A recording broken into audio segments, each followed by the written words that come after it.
Yes guys, welcome back today to another video. Welcome to GBFC 2. Now yesterday, on the main channel, I uploaded a video which was a very long video about Chelsea Academy players and the Lone Army players in a tier list with Alex Goldberg from the Byline podcast. Because that is such a long video, I know that not everybody has an hour and 15 minutes in their day to sit down and listen to me and Alex blab on about certain Academy players at Chelsea, but because there was so much good chat within that video, I've decided today on GBFC 2 to kind of test something with you guys a little bit. I'm going to be uploading the segment right here about TINO Livramento, and then later on today we're going to kind of upload again the discussion between Conor Gallagher and Ruben Loftus-Cheek. So if you like this kind of style video here on GBFC 2, where it's a little bit more manageable than the bigger content that we're doing on GBFC, hit the like button on this video. Let me know your thoughts on TINO Livramento and his future in the comments down below, and I'll see you guys at the end.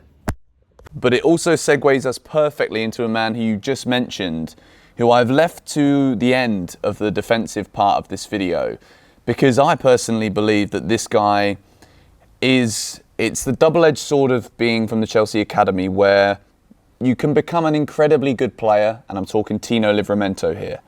But the curse and the sharp side of that sword is we are the European champions again. Had another 5-6 minutes between saying it the first time and saying it the second time, but it's true, it's fact. So for TINO Livramento, a player who already is such a talented player, surely we have to keep hold of this guy and we can't let him be another Tomori or Gurhi. Yeah, I mean, George, this is really a tough one in terms of how my heart feels when speaking about this.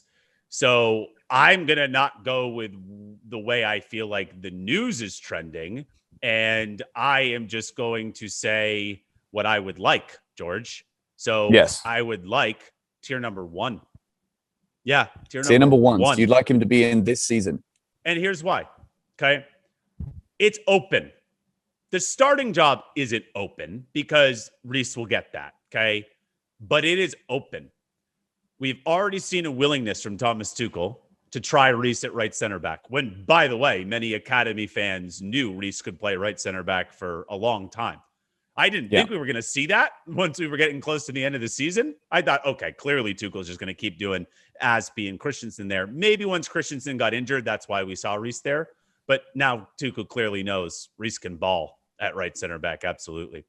And not to plug my own pod, but when you put Reece at right center back, I know some people complain, George, that you're missing the byline cross. So the cross will actually make like hitting the byline. Fair. Yeah. But I had Anthony Robinson on, Fulham left back, who is a teammate of Reece's and a good mate of Reece's from the Wigan days. And he was saying, wherever you put Reece, the unfortunate thing is you're missing something. You're losing something. But that's because he's so damn complete. So it's an interesting way to put it, where he said, unfortunately, but that is just the case. Wherever you put him, you'll lose something, but you'll gain something. So Reece at right center back, we could see a lot more. We could see a lot more. And who knows what Aspie's game time will look like now that we're starting the season fresh. Obviously, he'll play. He's the club captain. But I do feel like he was playing so much because Tuchel had just taken over. He said so many times, I need my captain out there. And he wanted leadership out there. He wanted players who knew what that environment was like. So Aspie could get a tick down in playing time. Reece, he'll play a lot at right wing back, you'd imagine, unless there's injuries and he has to play at right center back. Callum, we've heard Tuchel's quotes. Ideally, Callum would play more forward. Yeah, he did a job at right wing back. And he was actually one of the most exciting parts about the beginning of Tuchel's tenure. But Tuchel even admitted it.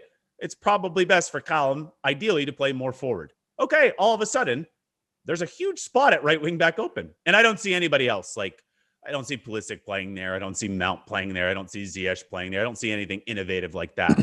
Livramento, I feel like, could get cup games. I feel like he could get games, honestly, in the Premier League if there were injuries. And, George, this is my big point. We have 2 left backs right now who we are trying to sell, in Alonso and Emerson. It seems like we're equally trying to sell them, but maybe not both. But if you know what I mean, we're trying to see, okay, who's closer to being sold, and whatever deal we like the most, okay, we'll take it. So it's really just Chilwell, and then whatever happens with the other 2 happens. I mean, who knows? Maybe if the offers were so good on either, it doesn't feel like it's going that way, they would sell both. And even if they just sold one, TINO Livramento can play a left wing back position too. He is so versatile. You ask any Academy guy who knows even more than I do, He can absolutely play right wing back. He can play right back. It's just probably he's best at right wing back. He literally is a right wing back. That's the beautiful part of the situation, supposedly for him, is that Tuchel deploys a right wing back, and that is what he is. But he can play right wing. He can play left wing back. People forget left wing back is drastically different than left back. Once you move up a little bit further on the pitch, then you don't have to be left footed. You don't have to be at all. We saw Torgan Hazard play it for Belgium, and he's not left footed. Yeah. So you move a little bit more up, it's fine. So Livramento can play there. He has played there. So what about if he was backup right wing back and third string left wing back, or second/third string left wing back? That's game time, George. That's a lot of competitions Chelsea are playing in. Once again, if injuries happen, he can get even further up. And he is the type of character and the type of player who I don't feel is at all intimidated by playing at that level. Now, someone could say, well, Alex, he's trying to push for a move out. He doesn't want to sign the new deal. Yeah, but that's not because he's intimidated. In fact, I actually think that's because he just knows he can bet on himself, go somewhere else, and start automatically almost all of the games. Fine, fair play. Yeah. But I just feel like if Chelsea really tried a bit harder, they could keep him and they could put him in the first team. And honestly, with Tino Livramento, he just has that it factor. So I wouldn't be afraid to throw him in right into the fire with the first team. And my last point, because I'm really passionate about Livramento, if you couldn't notice, is you have a lot of cynics who want to go against the academy right now. And they'll say, keep him in the first team. What are you talking about? He doesn't want to go out on loan, so you got to sell him. No. First team football at this level, if you're just integrating, is not that intimidating. Tariq Lamptey, George, who was pretty highly rated in the academy too. I think Livramento, if you were to compare where they were at the same time, was even a step further.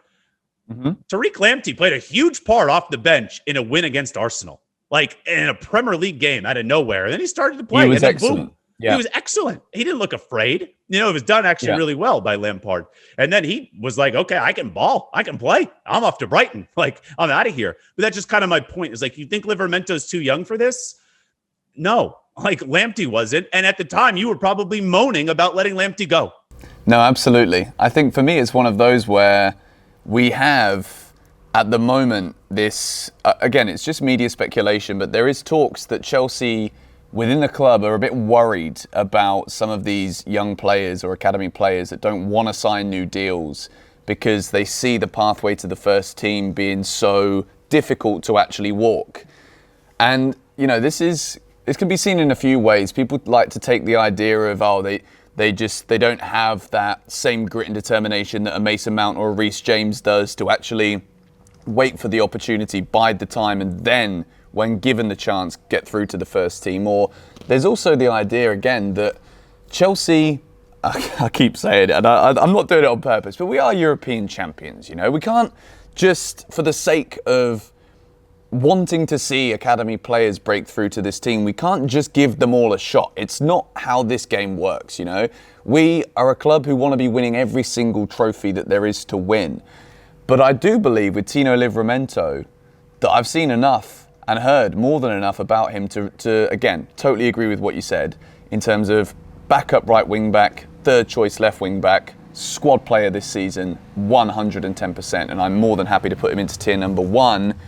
And I think we should move on, because we could sit here all day talking about all of these individuals, because that's just the nature of the beast, That's why I wanted to do a tier list, because you can actually visualize the potential that some of these players might have. And there is tier number 2, which is coming into CFC soon. Remember the movie trailers, we haven't got many players in there. So yeah, that was that. If you want to watch the full video, there'll be a link in the description. It's over on the main channel, GBFC, the George Benson Football Channel. Thank you guys so much for watching this video. We'll see you later with another one. Come on, you Blues.